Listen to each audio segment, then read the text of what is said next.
So in the last episode, we were speaking about the front suspension and all the mods we've done.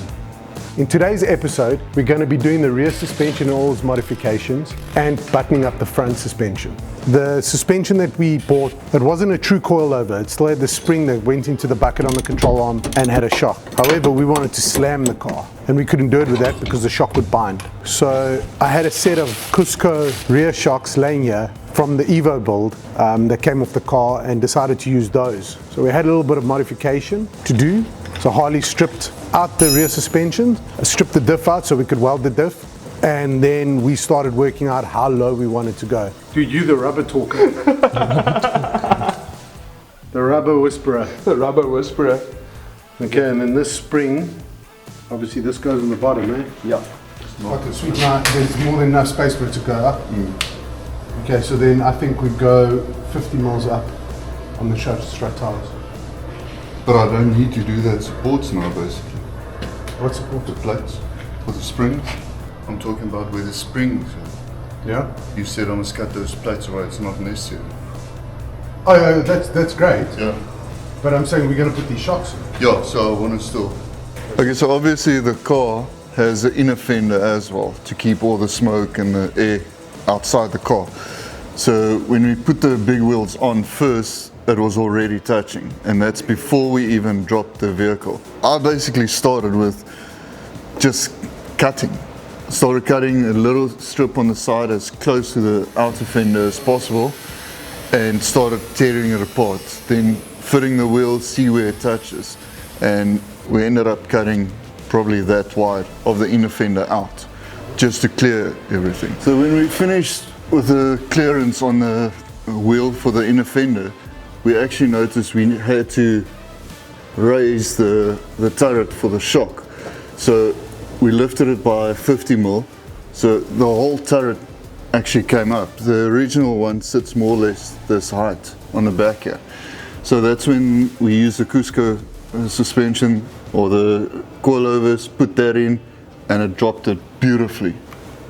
And what we also had to do was flare the wheel arches at the back so that we could have that clearance so the wheel wouldn't touch and rub, which we've done. But obviously the wheel sits a little bit further. It sits straight because right now we just got way too much camber into it. On the lower control arms, I just made enough space to get to the engine mount bolt. So we changed to these mountings. They're a lot more stiffer, but more difficult to get to, because the standard engine mount you can see is offset, and it actually allows you to get in a lot easier, but we didn't want to go to standard ones because they're very soft, which gives you a lot of twist on the motor. So we want everything as rigid as possible. So by fitting these mounts, you can't really get in with a socket and an extension. That's why I open up the lower control arm a little bit, just for easy access. And yeah, it just makes it so much easier. Because we've moved the pivot points on the suspension by 30 mils, obviously it's made the control arm sort of longer.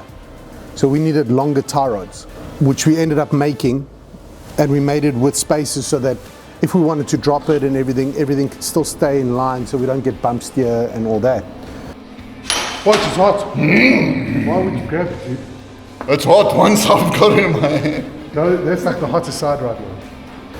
We also ended up making lower control arm bushings that were solid and adjustable, so we could sort of pivot the whole wheel on the control arm from the back. We could pivot it forward and pivot it back.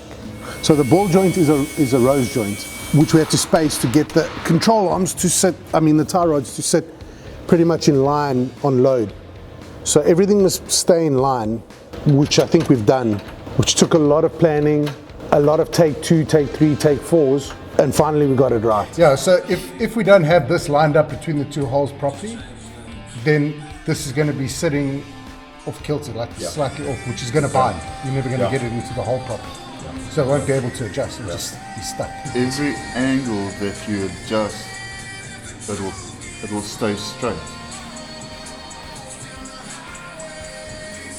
Because if you have perfect holes and you push it, it's going to it's going to want to do that, but it won't be able to. See, so if you push it out and it stays straight, check all the angle you get. I've never built a